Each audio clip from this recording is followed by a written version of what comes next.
You just walked out the front door in my lot. I need Did you see the gun? Yes, I saw the gun. What does he look like? He's a black male wearing a white shirt. It's got red shirt around the collar. Ma'am, this is no joke. You need to hurry. I understand, ma'am. We're getting information for the officers who are coming. Was it a long gun or a handgun? It's a long gun. It's either a Glock or a Beretta. Ma'am, oh my God, I'm gonna have a heart attack. Did he point it at anyone? I don't know. He's outside throwing a fit with a gun, ma'am. Now he's coming back in my building. Please hurry. Are you able to lock it up so he can't come back in? God, no. Oh my God. Oh my God. What do I do? I want you I've guys got like 70 people inside my hall right now. try to get everybody out of danger. If there's a safe way to exit. Oh my God. He's walking around outside with it. Please. He's still outside. Is he in the front or the back? He's on the side of my hall. Jesus Christ. Which side? This is so long. My partner is talking to them while I'm talking to you, so the officers are already driving to you. 70 people inside my hall. I understand. Which side of the building is he on? What side of the building is he on? Oh, Tom, what side is this? This is the south side. Okay, he's on the south side of the building. Ma'am, you have to hurry up, please. I'm serious. Ma'am, my partner already got the officers going while I'm talking to you. Okay, they're already driving to you. Oh my God. November 4, 2018, 18, 26, 32. Dispatch 604 and 63. Go for it. 6:30. 604 and 63, Hunter Lakeland Manor, 26211 Harper, 26211 Harper. Still getting further, but all we have right now is that there's a black male with a white shirt and a red collar with a gun, carrying a long gun and a Glock or Beretta. We're still trying to get further. Still outside.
Trailham Field.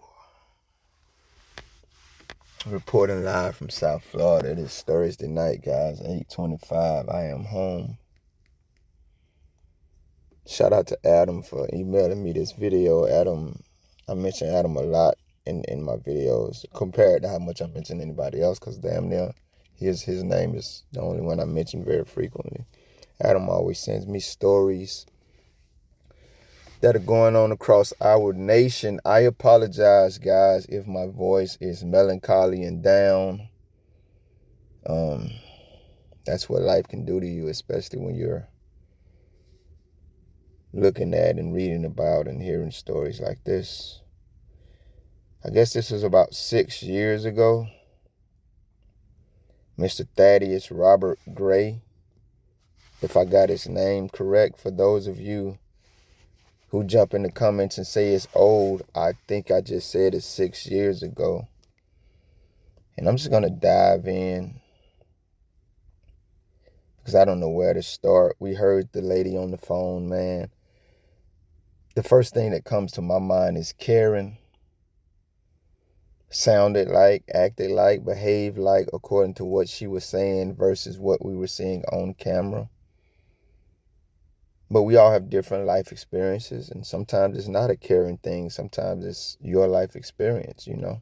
Like when we talk about racism and people say it doesn't exist, or when people talk about racism not existing and people say it does, and just other contexts, you know, it's your life experience. Maybe that's what we heard in this lady's voice, but I'm going to be honest with you. I still believe in sound-mindedness and contextual awareness, and maybe she had neither. I think anybody could look at that situation and see that was nothing to overly panic about. Now, again, life experience. So I'm not expecting anybody to adopt my views, but what I looked at on that camera and saw was an upset gentleman.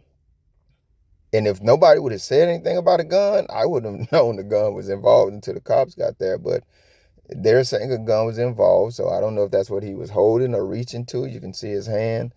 But it looked like his people were trying to calm him down. Everybody out there. It didn't look like there was anybody else in that crowd that was agitated by anything other than him calming down. Everybody was following him in a very calm, non-aggressive or offensive mode. And then you see him walk off with the lady. I don't know if that was his mom, girl, sister, etc., friend. And nobody in the crowd tried to follow them. When it's a fight, you're going to see, you know, multiple people or just two people trying to get at each other, or one trying to get, you know, situational awareness. I didn't see any of that. I seen an agitated guy and a bunch of people that seemed like they were with him on his side trying to calm him down, but that's not what the lady on the phone is communicating. So I want to express that first. And, you know, we've seen many police watching videos where people make calls on auditors and then Johnny's automatically believe the call. Now, another thing I want to express is this right here. They said the young man was at his baby shower. Rest in peace to that. So it's already unfortunate and heartbreaking enough that they murdered him at his baby's baby shower. 29-year-old murdered at his child's baby shower.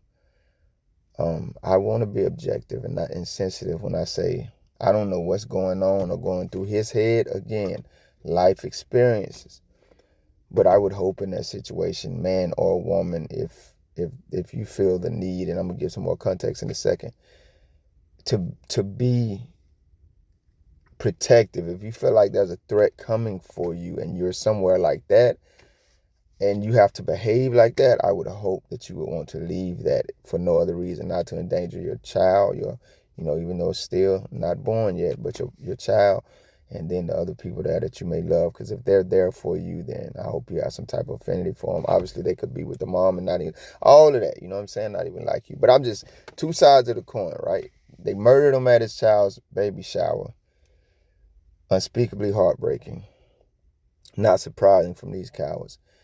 And the context that I'll add that will maybe help you understand why I'm saying I hope if he felt that way, if anybody in this situation feels that way, you would do your best to speak plainly, guys.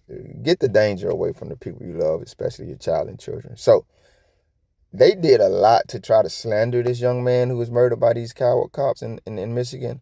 And that's one of the links that you will see in the pen coming in the description. Lord willing, I linked 3 print articles and you can read them yourself, where the Johnnies were clear. His family filed a $10 million wrongful death lawsuit. And then the one that's Detroit News, they did a lot to try to slander him and say he was this and he was that. You know, they always do that. And they were saying that he was into it with somebody, and he was on the phone. And after that phone call, that's when the weapon came into play, and he was potentially worried about his safety.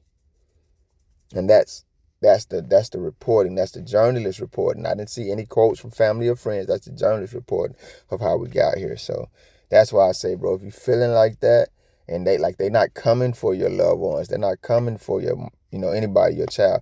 You know, if you feel like that, and then you have reason to feel like that, I would hope you would say, let me divert this danger away from the people that I love and care about most. So, I mean, I just can't express how heartbreaking it is that they murdered him at his child baby shower. Let's read a little bit, since there wasn't much journalist verbiage in this video. Police reports, including witness statements, indicate several police cars arrived within minutes. And this is within minutes because the article was just detailing the lady's call, which we heard all of that. Well, we heard a lot of that. I don't know if that was the full call or not.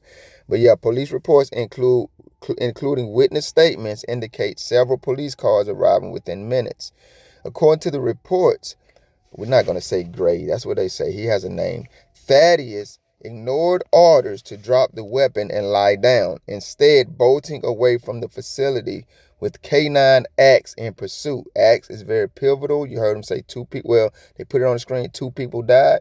2 people did not die. 1 person died and a police dog died. I'm going to talk about that, Lord willing. But notice they say the police reports, including witness statements, say multiple cars arrived within minutes. But only the police reports say he ignored orders to drop his weapon and lie down. Where the witness statements also corroborating that. He goes on to say, according to reports again, not reports and eyewitness statements, only Johnny reports, while on the run, Thaddeus turned and fired 1 shot, hitting the dog, before his FN 5.7 handgun jammed with 15 live rounds still in its magazine. Seemed like they were able to garner a lot of information in a very high intensity, quickly unfolding situation. But anyway, according to them, they told him to drop the gun and lay down. He didn't. He ran. The Johnnies and the dog following. He turns around, as the expert marksman he is, fires only 1 shot and hit the dog. His gun jams, 15 live rounds still in the magazine. This is the Johnnies reports. 5 police officers fired their weapons at him, at least 42 rounds in all, wounding him 6 times in the head, arms, legs, chest, left back, and foot. 5 Johnnies, 42 rounds, 6 shots. At least 1 round of friendly fire is believed. All of a sudden, it's only believed. When he's expert marksman shooting only 1 bullet, he hits the dog dead on. When they're shooting 42 rounds, it's believed that friendly fire is also one of the bullets that struck Axe. Again, Axe is the police dog who subsequently died from a wound in the left shoulder and lungs. Necropsy records show. The 5 officers were all placed on administrative leave pending the outcome of an independent investigation by the the sheriff's office, which issued a report November 27th, and that report stated they did not locate any evidence to substantiate requesting criminal charges against the Johnnies. Shout out to the animal lovers, man. You guys think that pets are human. You think they're your child. You think, they'd be like, you the mom, you the dad. Your children are their sisters and their brothers. Shout out to you, man. I've said this before in my videos. I believe in everyone's right to see life how God allows them to see it. As long as you're not victimizing anybody, that's your right. So shout out to you. I have never in my life, I'm a Christian. I know Christians even believe what I just stated about animals. I'm a Christian. I've never in my life seen anything in the scriptures that say animals are human or as valuable as human. I know humans are humans, animals are animals. If dogs could be humans, then that means other animals could be human. This is just my logic. And everything I believe comes from the scripture, and then I add my logic to it. Then if you got a pet snake, you love them that much. That's a human. You got a pet spider, on and on and on. I'm not begrudging you your right to see it like that. I'm telling you I don't see it like that, and I don't see it in the scripture where the Bible lays it out like that. And for me, the Bible is the final authority. Now, what I'm not saying is that I don't care about animals. I'm more of a bird lover. I do like the little cute dogs, girly dogs, even though I'm a man. Not effeminate, but I like the little petty ones, not the big, large ones. But I like birds. I take a picture of a lot of birds, man. I like reptiles, like the little lizards and stuff. So I get the affinity people have for dogs. But for me, I feel like y'all made up a damn lie after you murdered your own dog. You opened fire on that man like acorns were falling from a tree. 42 shots. You hit him 6 times in front of all those people that love him. I don't know how they kept themselves off of y'all ass out there. I'm just going to be honest with you. I don't believe for 1 second this man shot the dog. I believe y'all panicked and shot the dog. Now, if he's running, trying to get away, and I seen him on camera turn his back to you guys, and a dog is about to bite him, I want to remind you guys, police, civilians who see dogs as human, whatever, bro, just like when they have you on the ground beating your ass and start screaming, be still, stop resisting, there is human instinct that may cause you to do certain things. And if I'm trying to get away from the damn police, and their dog tries to bite me. We've seen stories of what they release these dogs to do to human beings. I might try to turn around and shoot or fight in defense of myself too. Now, will you say objectively, if that happened and he put himself in that situation? I mean, if you did, that would be your vantage point. And again, you're free to have that. But I just think with real proper training, real proper compassion for human lives, the Johnnies could avoid putting themselves in situations where time after time they're murdering, violently assaulting, and attacking innocent and maybe even criminal Americans. There's a process they're supposed to abide by and adhere to where these things end peacefully, not with multiple after multiple after multiple dead bodies. Again, I don't believe he shot that dog. I believe they killed their own animal after murdering him and looked for a reason to put it on him and found it. I don't even know if that was his gun. Maybe it was, maybe it wasn't. I'm Trailhand Bill. Know your rights. Teach your children to know theirs and encourage your loved ones too as well. Rest in peace, Thaddeus, Robert Gray, and all the names that are far too many to remember, who've been murdered by these cowards and our very, very culpable government. I'm out. Thank you if you made it this far. If you liked the video, feel free to hit that thumbs up button. I greatly appreciate it. If you care to go a little further than that, maybe even subscribe, hit the notification bell. Check out a few of the other videos on the channel. Either way, y'all be safe.